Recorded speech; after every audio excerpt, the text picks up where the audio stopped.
Assalamualaikum warahmatullahi wabarakatuh. Perkenalkan, nama saya Muhammad Isra Daud, mahasiswa STEN Majene, Hukum Ekonomi Syariah. Di sini saya akan menjawab soal dari UAS mata kuliah Sejarah Hukum Islam. Langsung saja. Pertama itu, jelaskan cara mazhab Imam Hanafi dan Imam Maliki dalam memutuskan sebuah hukum. Mazhab Imam Hanafi dan Imam Maliki adalah dua dari 4 mazhab utama dalam Islam Sunni. Masing-masing mazhab memiliki pendekatan dan metodologi yang berbeda dalam memutuskan sebuah hukum. Pertama, mazhab Imam Hanafi menggunakan metode kias. Mazhab Hanafi menggunakan kias sebagai metode penting dalam menentukan hukum. Kias adalah proses menarik kesimpulan hukum dari kasus yang tidak terdapat dalam teks Al-Quran atau hadis dengan menggunakan analogi dari kasus yang sudah ada.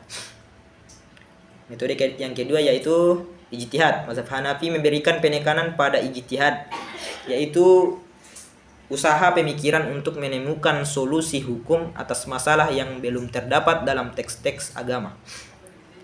Metode yang ketiga yaitu ra'yi atau pendapat pribadi. Mazhab Hanafi juga mengakui pentingnya ra'yi atau pendapat pribadi dalam menafsirkan teks-teks agama jika tidak ada petunjuk yang jelas. Mazhab yang kedua, Imam Maliki menggunakan metode Al-Quran dan hadis. Mazhab Maliki memberikan prioritas utama pada Al-Quran dan hadis dalam menentukan hukum. Mereka juga cenderung mengikuti teks-teks agama secara harfiah. Metode yang kedua, ijma. Mazhab Maliki juga mempertimbangkan ijma atau kesepakatan umat Islam sebagai sumber hukum yang sah. Kemudian masalah mursalah. Konsep maslahah mursalah yaitu kemaslahatan umum juga digunakan dalam menentukan hukum dalam mazhab Maliki. Meskipun terdapat perbedaan dalam pendekatan dan metodologi, baik mazhab Imam Hanafi maupun Maliki memiliki tujuan yang sama, yaitu untuk mencari kebenaran hukum yang sesuai dengan ajaran Islam.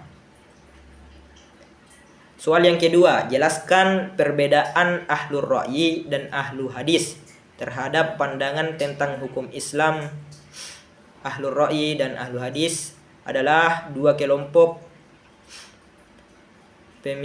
pemikiran dalam tradisi Islam yang memiliki pendekatan yang berbeda dalam menafsirkan, mengaplikasikan hukum Islam.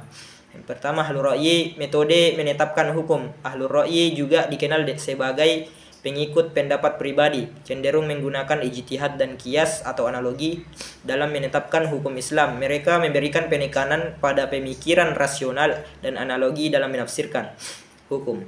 Pendapat pribadi, ahlur ra'yi menganggap bahwa pendapat pribadi dalam dan penalaran rasional memiliki peran penting dalam menafsirkan teks-teks agama dan menentukan hukum yang relevan dengan konteks zaman.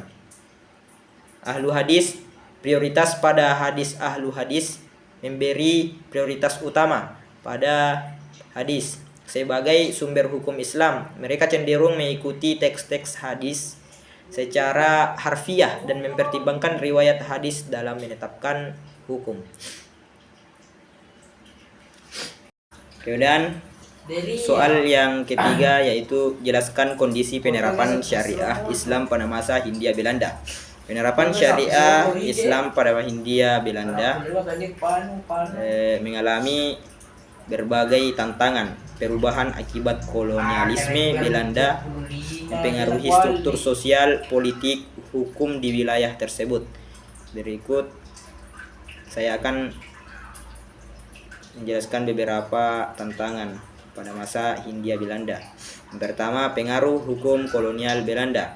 Belanda menerapkan sistem hukum kolonial yang berbeda dengan hukum Islam, seperti hukum Barat yang didasarkan kode hukum sipil. Hal ini menyebabkan terjadinya dualisme hukum di wilayah tersebut, di mana hukum kolonial Belanda berdampingan dengan hukum adat dan syariat Islam. Kedua, pembatasan penerapan syariah. Pemerintah kolonial Belanda memberlakukan kebijakan yang membatasi penerapan syariah Islam dalam ranah hukum. Beberapa aspek hukum Islam seperti hukum keluarga dan waris mungkin tetap diterapkan dalam masyarakat muslim, namun dengan pengaruh hukum kolonial yang dominan. Ketiga, pengaruh modernisasi dan pendidikan barat. Masuknya gagasan modernisasi dan pendidikan barat juga memengaruhi pemahaman dan penerapan syariah Islam di kalangan masyarakat. Beberapa pemikiran reformasi Islam mulai muncul menghadapi tantangan kolonialisme di modernisasi.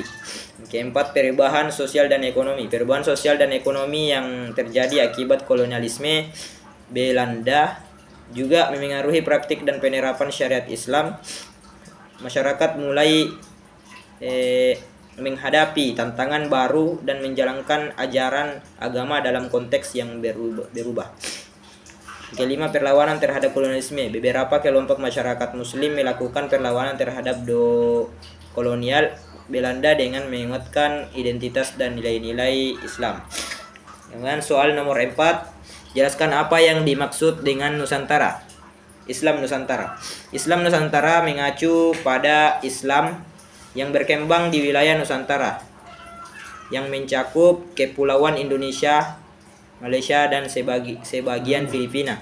Islam Nusantara memiliki karakteristik khas yang dipengaruhi oleh budaya dan tradisi lokal, serta interaksi dengan berbagai etnis dan agama di wilayah tersebut. Islam Nusantara dikenal dengan ajaran yang toleran, inklusif, dan menghargai keberagaman. Kemudian soal yang kelima, jelaskan salah satu contoh penerapan syariat Islam di Indonesia. Contoh penerapan syariat Islam di Indonesia. Salah satu contoh penerapan syariat Islam di Indonesia adalah dalam ranah hukum keluarga, khususnya terkait dengan pernikahan dan perceraian. Yang pertama, perkawinan. Hukum Islam mengatur tata cara perkawinan yang sah dalam agama Islam, termasuk syarat-syarat produser, hak dan kewajiban suami istri. Yang kedua, perceraian. Hukum Islam juga mengatur produser perceraian antara suami istri, termasuk syarat-syarat perceraian, hak-hak perempuan dalam perceraian, dan mekanisme penyelesaian sengketa perceraian. Yang ketiga, waris. Hukum Islam juga berlaku dalam pembagian harta warisan bagi ahli waris sesuai dengan ketentuan syariat Islam. Demikianlah jawaban saya akhiri. Innallahi musta'an wal itiklam. Wassalamualaikum warahmatullahi wabarakatuh.